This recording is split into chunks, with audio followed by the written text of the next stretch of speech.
안녕하세요. 저는 60대 늙은이입니다.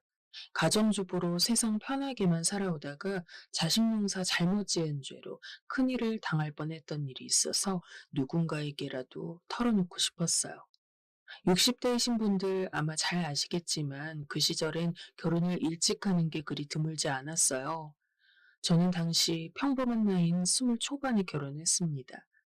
당시에는 여자가 대학까지 가는 일이 점차 많아지고 있기는 했지만 저희 집은 상당히 보수적이라 굳이 가지 않아도 괜찮다고 여기셨어요.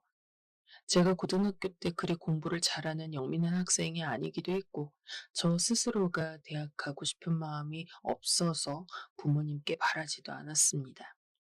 하지만 저희 집과 친정 부모님이 너무 보수적이기만 하거나 자식들에게 뭘 안 해주셨던 분은 아니세요. 저희 집은 상당히 잘 사는 편이었고, 친정아버지도 자식들한테 뭐라도 더 해주고 싶어서 안달인 분이었죠. 친정아버지는 돈도 잘 버시고 기분파여서 술이라도 거나하게 드시고 오는 날이면 양손 가득 선물을 사들고 와서 집안에 뿌리시기도 했어요. 오빠와 언니, 동생, 그리고 막내 남동생까지. 오남매 중 셋째로 저는 나름 행복한 유년 시절을 보냈어요. 그리고 20 초반에 아버지가 골라주신 사윗감과 결혼을 했죠. 아버지 친구분 쪽에서 소개해 주셨는데 집안도 좋고 남편감도 무척 좋은 사람이었어요. 어딘가 기질적으로 아버지와 비슷한 구석이 있는 사람이었는데 기분파이기도 하고 다혈질이기도 했어요. 하지만 기본적으로 아내를 존중하고 사랑해주는 사람이라 저는 이 결혼에 불만이 없었죠. 남편은 게다가 사업도 잘하고 돈도 잘 버는 사람이라서 신혼 초부터 전 쪼들리는 걸 모르고 살았답니다. 시댁도 워낙 잘 사는 집안이라 처음부터 집을 따로 해주셨고, 혼수도 저는 뭐 가지고 가는지도 모를 정도로 알아서 친정에서 다 해서 넣어주셨어요. 그래서 그냥 저는 편안하게 몸만 시집 가서 신혼생활을 시작했죠. 사실 그 당시론 정말 드문 일인 걸 알아요. 우리 모두가 알지만 그 시절은 정말 지금보다 훨씬 더 가난하고 어렵던 시절이었잖아요. 그런 상황에서 이렇게 시댁과 친정 모두에서 금전적인 지원도 듬뿍 받고 결혼 생활을 시작할 수 있었던 건 정말 행운이었죠. 친구들을 봐도 이렇게 신혼을 시작한 사람은 저뿐이라 당시에도 감사한 걸 잘 알고 있었어요. 그 이후에도 사실 남편이 워낙 잘 나가는 사업가였던 데다가 저한테 신경 쓸 일을 절대 만들지 않아 전 세상 물정을 잘 몰랐어요. 그냥 집안 살림하면서 세 형제를 키워내는 데만 집중해서 살았거든요. 아, 그리고 결혼해서 바로 아들을 셋이나 주르륵 낳은 것도 복이라면 복이었겠네요. 저희 시댁은 아들이 귀한 집이었는데 그래도 시어머니가 남편과 그 밑에 시동생을 낳아 조금 여유로워진 상태였거든요. 그런데 제가 들어가서 또 아들 셋을 연달아 낳으니 시어머니께서 제가 예뻐 죽으려 하셨죠. 시동생은 나중에 결혼해서 딸만 둘을 낳았거든요. 하지만 형인 남편이 아들 셋이 있으니 시어머니는 동서와 시동생에게도 그리 뭐라고 하지 않았어요. 덕분에 집안의 평화가 유지되었다고 볼 수 있겠죠. 그렇게 저는 새 아들을 곱게 곱게 길러냈답니다. 첫째 아들과 둘째 아들은 공부를 참 잘했어요. 첫째는 공과대학으로 가서 석사, 박사까지 따서 기술적으로 외국 기업에 들어갔어요. 참 자랑스러운 아들이었죠. 외국 나가 석박사 하는 동안에도 계속 장학금을 받았고, 거기서 곧장 외국 기업으로 채용되어 들어갔으니까요. 첫째 아들은 연애도 미국에서 해서 그곳 교포 아가씨와 연을 맺었답니다. 그 아가씨 역시 무척 조건이 좋은 사람이었죠. 저희 첫째 며느리로 들어왔을 때 참 예쁘고 고마웠어요. 아, 물론 첫째 며느리와 항상 좋게만 했던 건 아니에요. 첫째 며느리는 교포라서인지 좀 저희 상식과 다른 면이 많이 있었죠. 첫째 아들하고도 어지간히 싸워댔고 워낙 잘난 사람이 잘난 집안 딸이라 양보하는 것도 거의 없었어요. 그 때문에 마음 상할 일도 많았죠. 사실 결혼하고서 첫 번째 해 시부모 생일이나 아니면 명절 같을 때는 아무래도 같이 시간 보내길 원하잖아요. 게다가 첫째 아들이 결혼한 건 추석 전달이었거든요.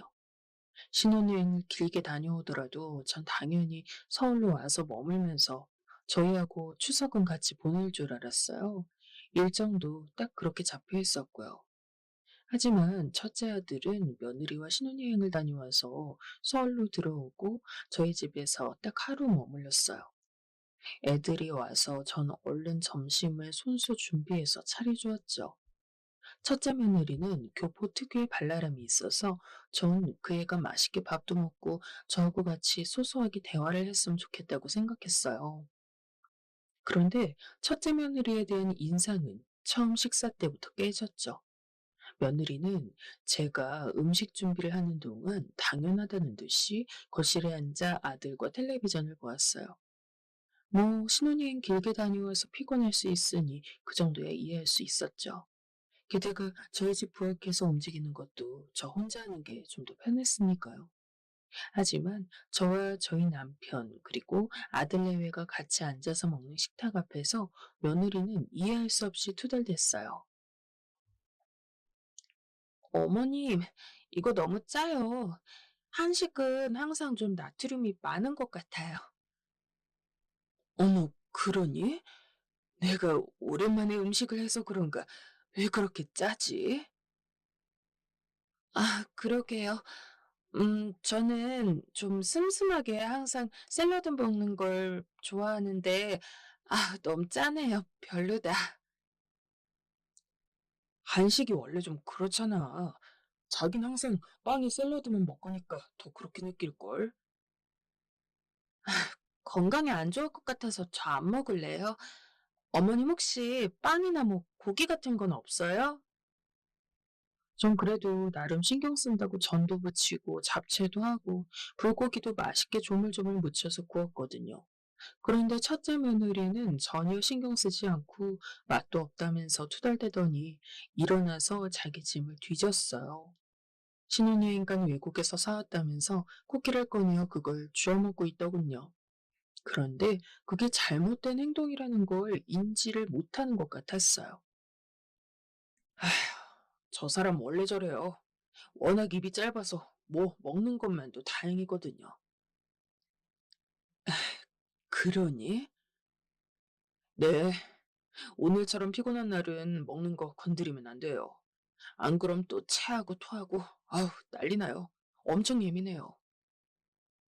아들이 변명처럼 말해서 저하고 남편은 좀 떨떠름하긴 했지만, 그래도 그런가 하고 넘어갔어요. 뭐, 교포로 오래 살아왔고, 워낙 다른 생활 환경에서 자랐으니, 우리하고는 상식이 많이 다를 수도 있겠다 싶었죠. 첫째 며느리는 그렇게 앉아서 쿠키만 먹다가 제가 식탁을 모두 치우고 설거지까지 전부 끝내고 난 다음 과일을 내가자 그 과일은 잘도 먹었어요. 한국은 사과가 제일 맛있는 것 같아요. 아, 저는 사과보다 오렌지를 제일 좋아하지만요. 그러니? 네. 당도는 오렌지가 제일 높은 것 같거든요. 아, 전 단 과일이 좋아요. 하지만 뭐 사과도 나쁘지 않아요. 그냥 먹을만 하네요. 그러면서 첫째 며느리는 사각거리며 사과를 거의 두 개나 먹어 치웠어요. 당연히 저녁 식사를 거의 하지 않았으니까 배도 고팠겠죠. 한식 짜다면서 그냥 다 남겨놓고서 달디단 쿠키는 거의 한 통을 먹고 있는 걸 보니 아연해지더군요. 얼마나 짠 건 싫고 단 건 좋은 건지. 그러고서 첫째 며느리는 당연히 저희 집에서 며칠이라도 자고 갈 거라고 생각한 저를 보기 좋게 배신했어요. 첫째 아들과 며느리는 저녁 시간이 딱 지나고 나니까 이제 가보겠다며 일어나더군요. 추석 연휴가 바로 다음 날이었는데 말이죠. 아니, 너희들 자고 가지 않고? 평상시라면 거의 말을 꺼내지 않는 남편이 의아하다는 둥 물었지만 아들은 어깨를 으쓱했고 며느리는 아예 그조차도 반응이 없었어요. 시아버지가 묻는데 저럴 수가 있나 싶을 정도였죠. 저희 그냥 집 가서 자려고요. 왜? 추석인데 그냥 여기서 자지. 아니요, 불편해서 싫어요. 며느리가 대놓고 그랬어요. 그 말을 그냥 면전에서 들은 제 기분이 어땠겠어요? 그래서 전 잠깐 멈칫했다가 일단 묻긴 했어요. 아, 그래? 그럼 내일 다시 올 거니? 아니면 추석 당일에? 네? 왜 또 와요? 첫째 며느리가 다소 세된 소리로 물었어요. 전 좀 황당하더군요.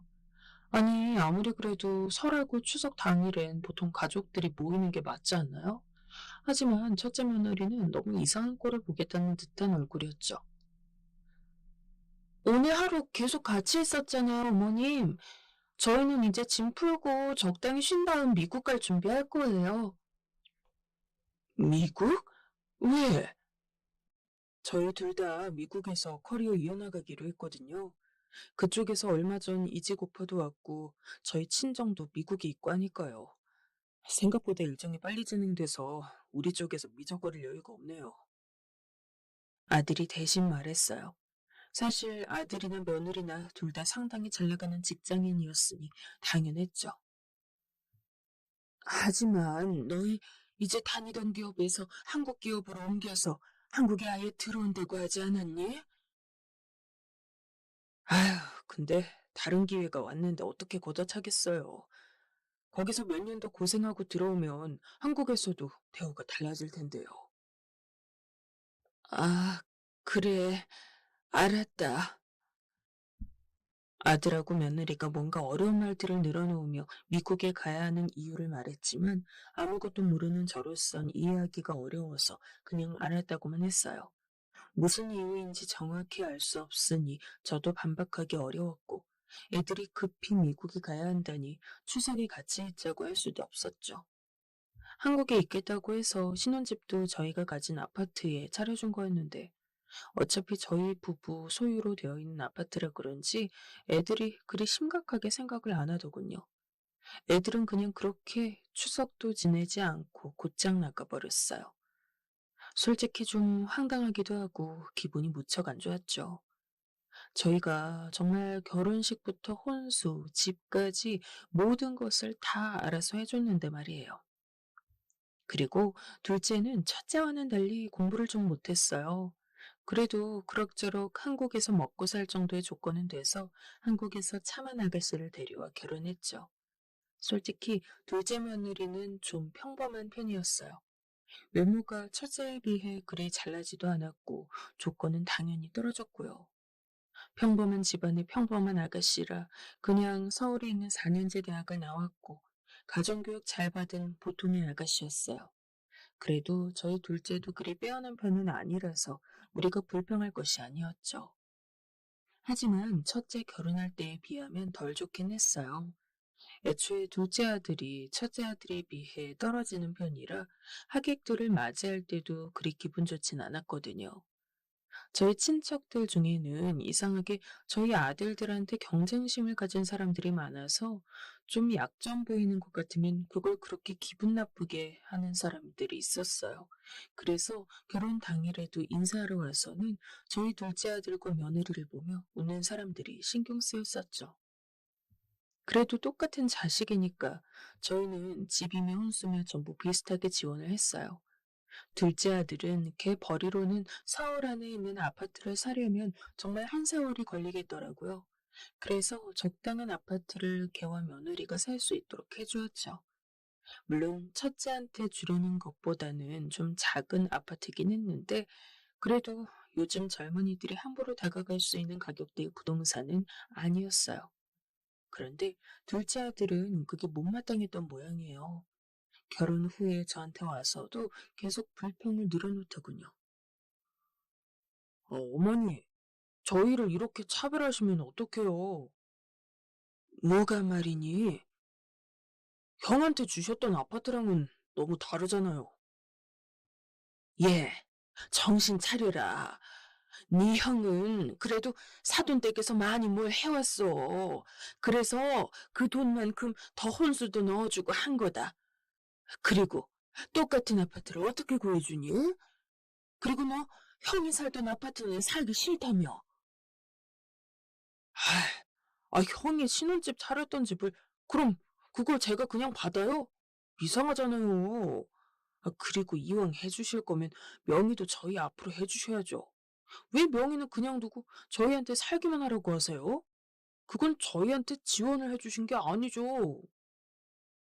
둘째 아들은 뻔뻔하게 입을 털어댔어요. 원래 그리 뛰어나지 않으면서 말만 많은 애라 이상하진 않았죠. 그리고 사실 그 점은 저도 좀 의문이긴 했어요. 첫째 아들 때부터 남편은 우리가 가지고 있는 아파트 중에 하나에 아들들을 살게 해주는 대신 명의는 넘겨주지 않을 거라고 했거든요. 그래서 둘째 아들이 떠난 후 제가 물어보았어요.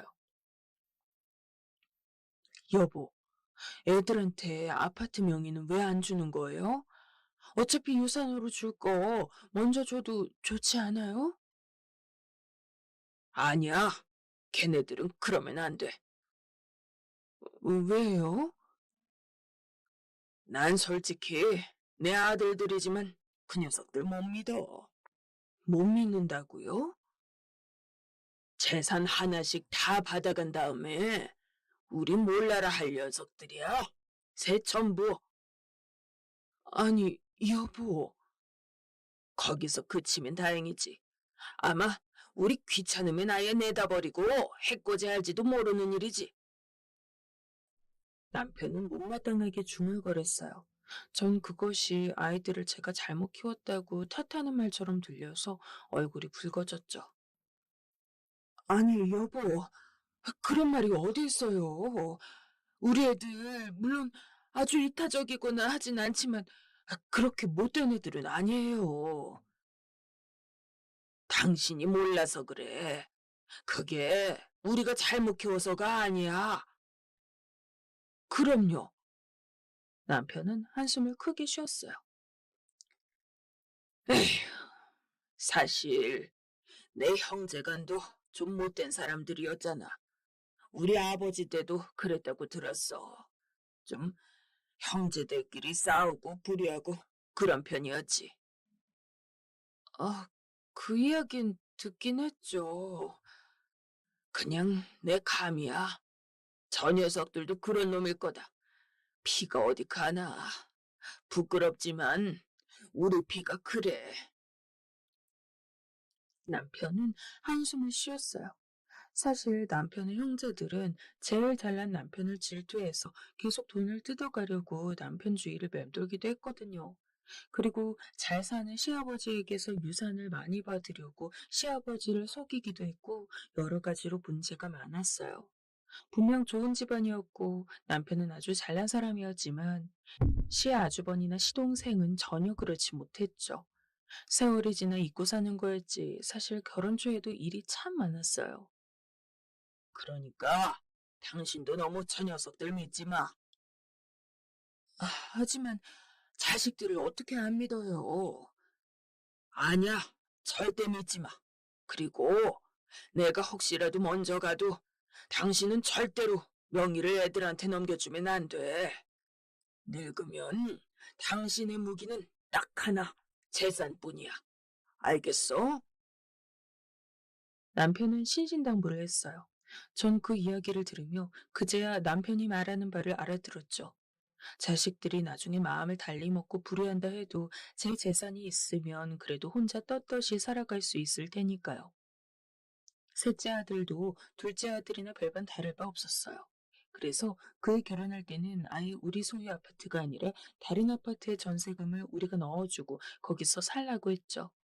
아들들이 나이도 좀 있으면서 아파트 전세금도 없다는 게 좀 황당하긴 했어요. 부모만 믿은 것인지 돈을 잘 모으질 않았더라고요. 셋째 며느리는 아주 예쁜 아가씨였는데 반면 가진 것이나 조건은 별 볼 일 없었고요. 처음엔 셋째 며느리가 상당히 얌전하다고 생각했는데 나중에 보니 뒤로 호박씨 까는 타입이더군요. 셋째 아들도 비슷한 성격이어서 불만이 많은데도 저희한테 이야기는 하지 않고 둘째하고 쑥덕거리다 둘째가 저희한테 이야기하는 시기였어요. 솔직히 애들 결혼하고 나니까 편해지는 게 아니라 도리어 불편해지더군요. 첫째 아들은 당연하다는 듯이 미국에 가서 오지도 않으면서 돈이 모자라면 돈 좀 보내달라는 소리나 하지. 둘째는 집 불평만 늘어놓지. 셋째는 둘째 아들과 쑥덕거리기나 하지. 하지만 그래도 그중 둘째 며느리는 저한테 가장 편한 사람이었어요. 둘째 며느리는 원래도 얌전하고 소박해서 눈에 잘 안 띄는 사람이었는데 그래도 길게 지내보니 가장 좋은 아이더군요. 둘째 며느리인 자기 남편이 뭐라고 한다 한들 거기 흔들리지도 않았고 도리어 둘째 아들이 저한테 뭐라고 하면 다시 쏘아붙여주기도 했어요. 둘째 아들은 거기에 기가 주고 머쓱하게 제 눈치를 보곤 했죠. 사실 둘째 아들이 말을 좀 막 하는 타입이었는데 둘째 며느리가 얌전하면서도 남편을 휘어잡는 게 신기했어요. 하지만 그 덕분에 세월이 지나가면서 둘째네하고는 사이가 상당히 좋아졌죠. 당연했어요.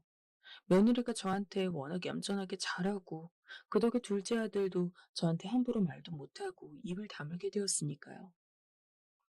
둘째 며느리는 평상시 저한테 뭘 달라는 것도 없이 그냥 수더분하게 저희 집에 와서 이것저것 이야기도 나누고 맛있는 것도 먹다가 돌아가는 일이 많았어요.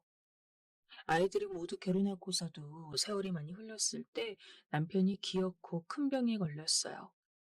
간암이었는데 의사는 6개월을 선고하더군요. 하늘도 무심하시지. 아직 남편이 죽을 나이는 아니었는데 그냥 그렇게 되더군요.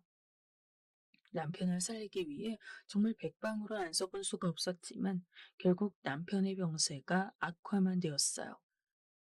하지만 남편이 죽기 전까지 저한테 재산 명의를 전부 돌리는 작업을 했어요. 내 말 명심해. 내가 누누이 말했듯이 자식들 믿으면 안 되는 거야. 알겠어요, 알겠어. 그냥 편히 좀 쉬기나 해요. 아니, 내가 저 세상 가서도 자식 놈들이 못된 짓 하는 거 보면 절대 편히 눈 못 감어. 남편은 뻔하다는 듯 고개를 흔들었어요. 전 아무리 그래도 자식들인데 남편이 너무 못 믿으니 민망스러우면서도 섭섭했죠. 하지만 그래도 남편 마음이 이해는 됐어요. 자기 형제들 설례도 있고 세상 물정 모르는 마누라 두고 세상 떠나려니 얼마나 걱정되었을까요? 남편은 다혈질이긴 했지만 무척 자상한 사람이었고 죽는 순간까지도 절 걱정해서 세심하게 배려한 거였으니까요. 그리고 남편은 세상을 떠났어요.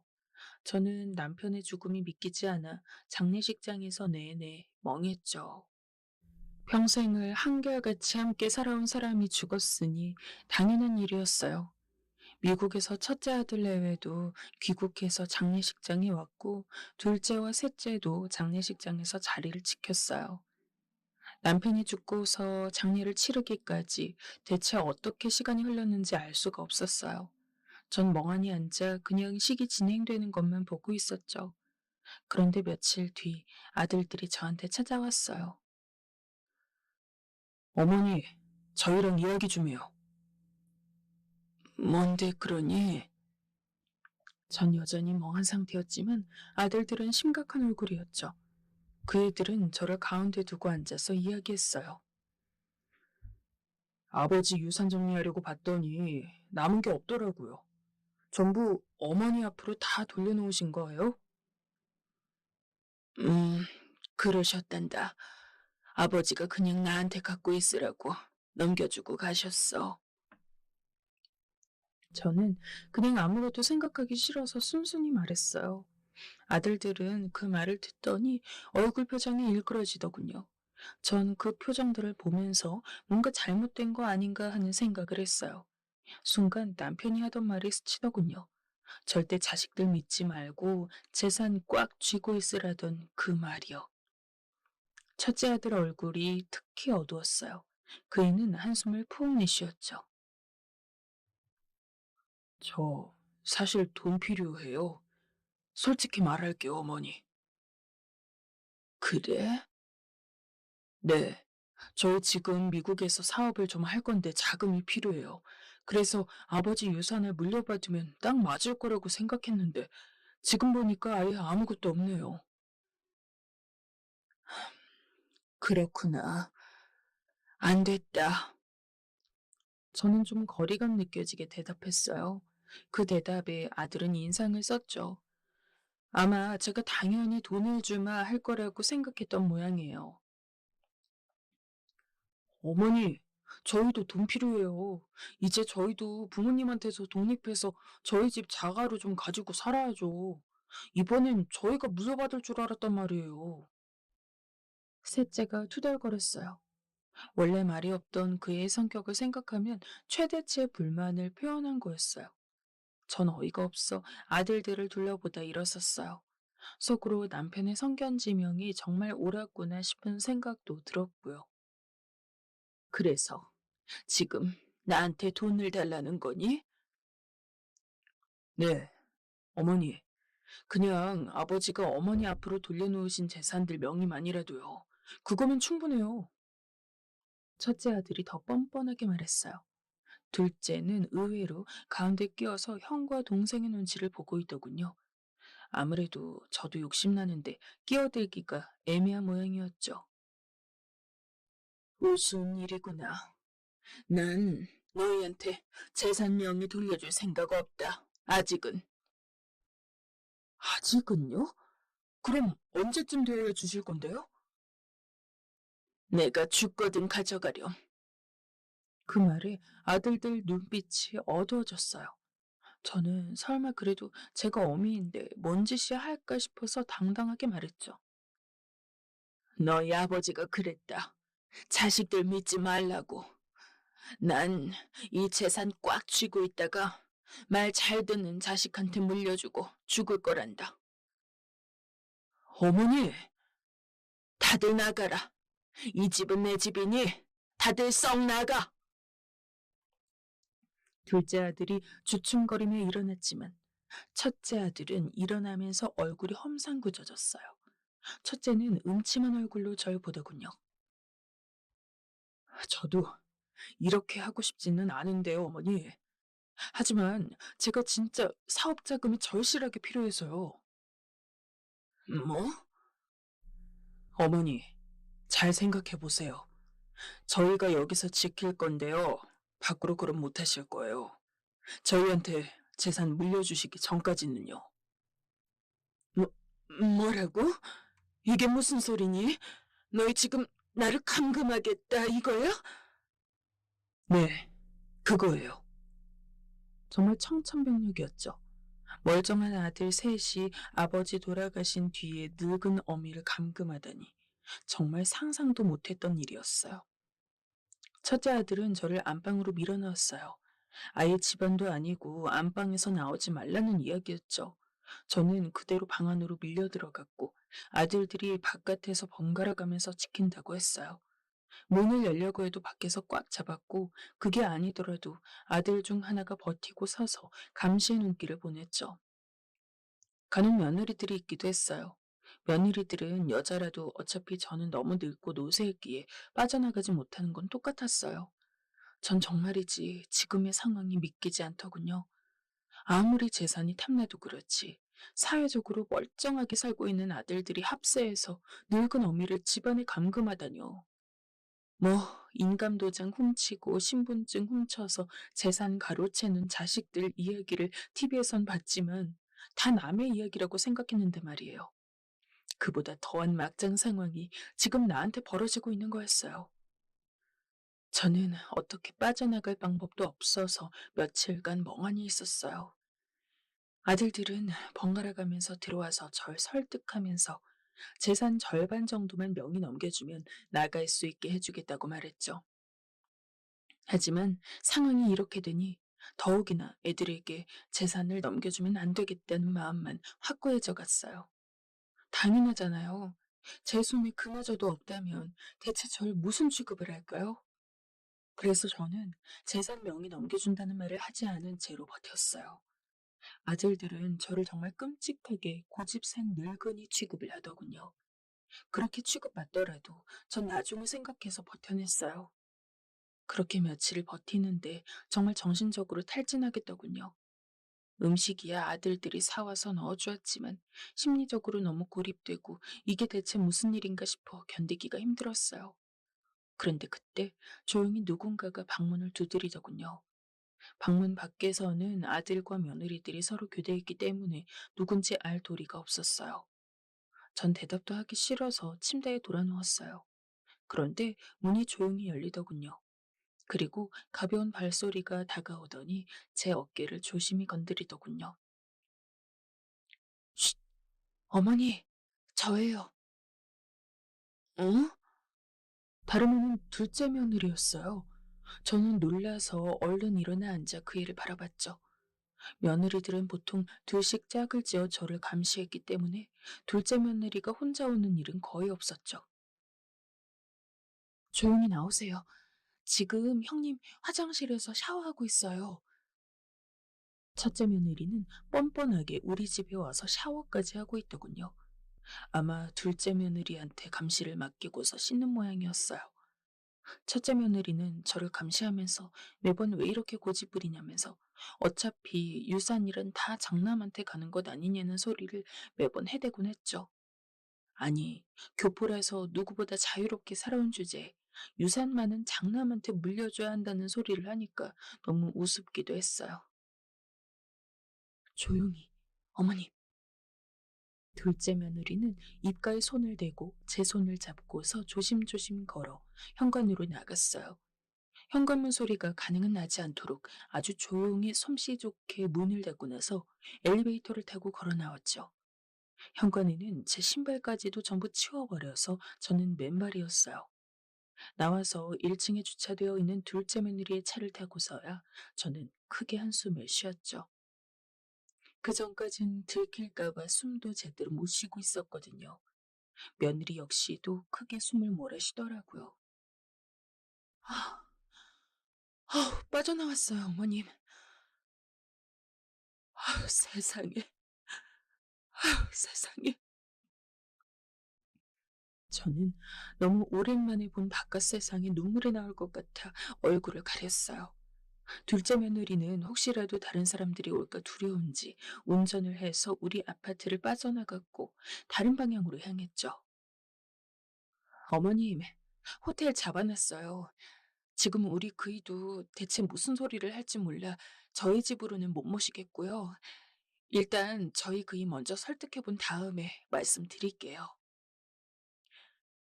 너 아니었으면 난 저 안에서 감금당한 채로 계속 있었겠구나.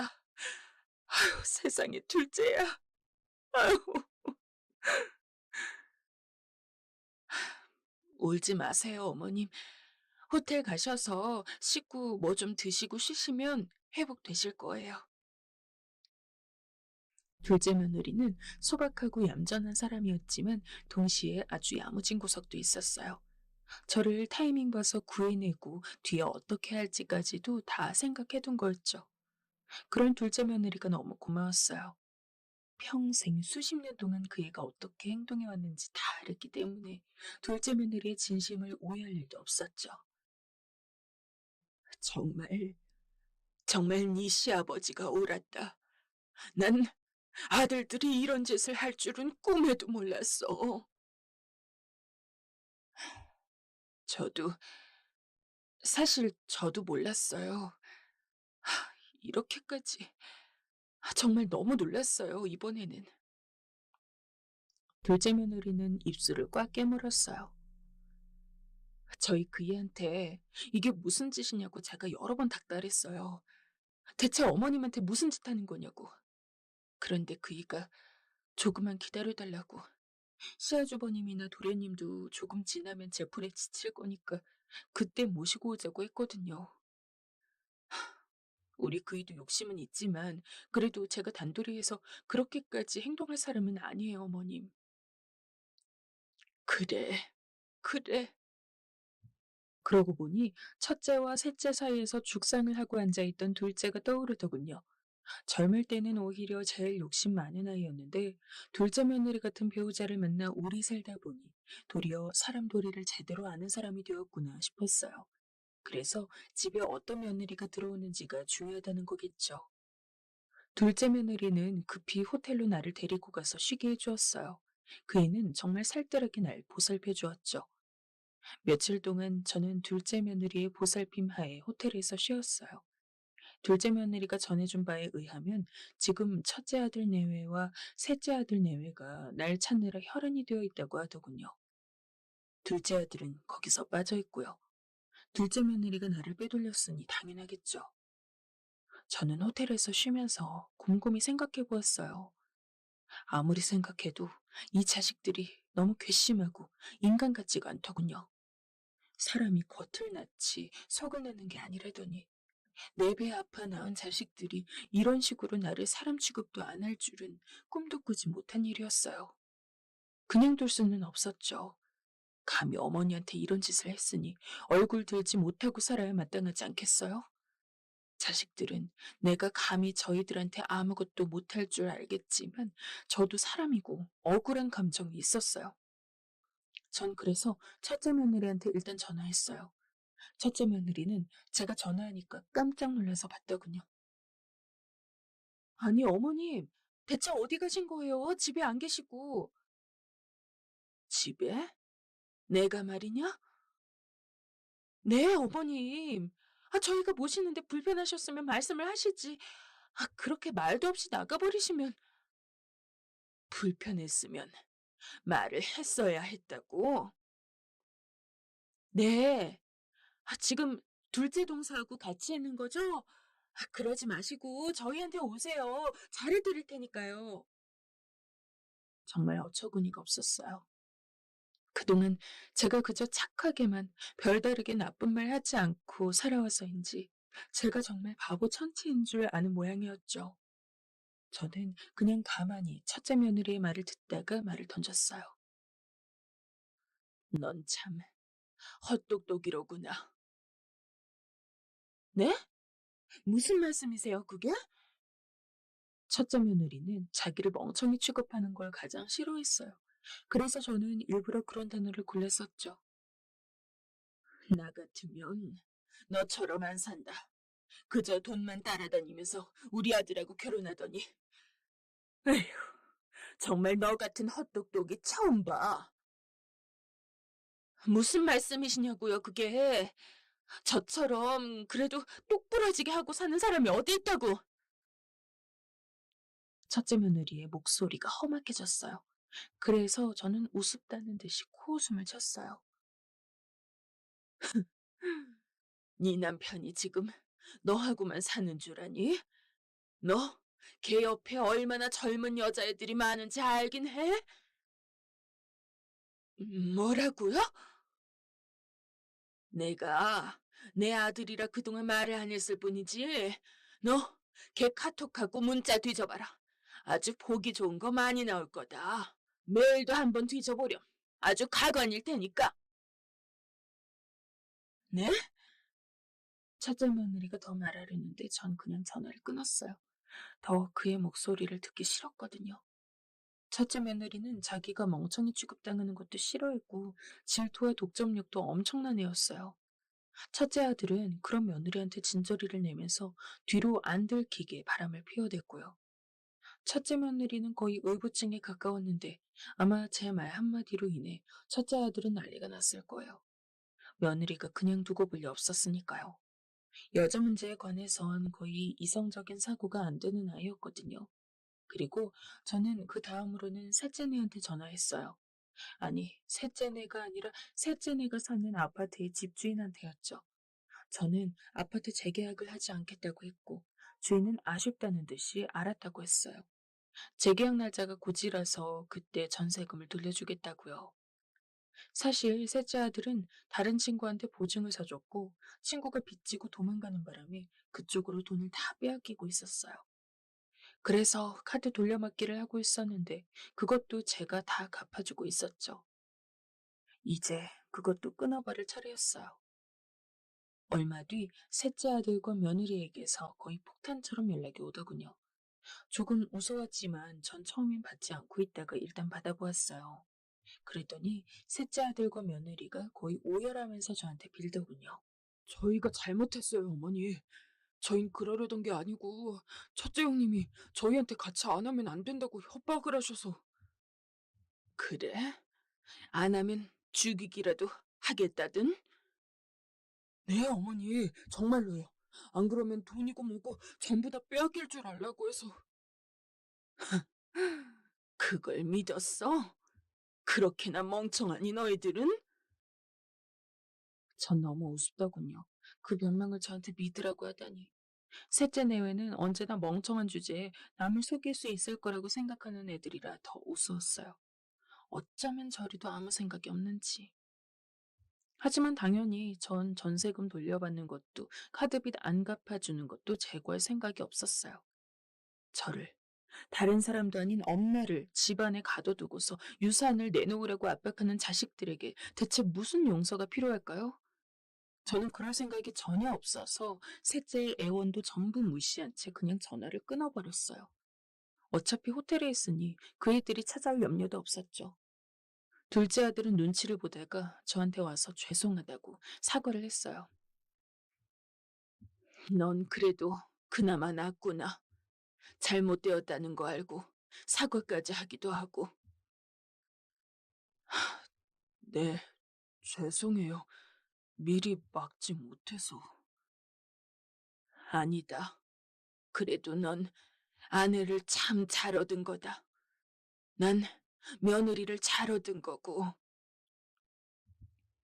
저는 그렇게 말하면서 둘째 며느리의 손을 잡았어요. 피는 안 섞였지만 피가 섞인 아들들보다 100배는 더 믿음직하고 좋은 아이였죠. 둘째 며느리가 착한 아이가 아니었다면 전 정말 감금당한 채 그냥 재산을 눈뜨고 다 빼앗겼을지도 모르는 일이었어요. 그 후 저는 둘째네와 함께 살고 있어요. 둘째네 아파트도 아예 새 집으로 옮겨서 거기에서 새롭게 살림을 시작했죠. 첫째네와 셋째네는 각자 다른 방식으로 난리가 났고 그 뒤로는 둘 모두 가정이 파탄나서 콩가루 집안이 되어버렸어요. 솔직히 말하면 꼴 좋더라고요. 엄마로서 할 말은 아니지만요. 아무튼 그래서 지금은 조금 평온을 되찾고 살아가고 있습니다. 이래서 집안에 며느리가 잘 들어와야 한다고 하는 거예요. 조금 소박하더라도 좋은 사람과 인연을 맺는 것이 가장 복이 아닐까 싶습니다.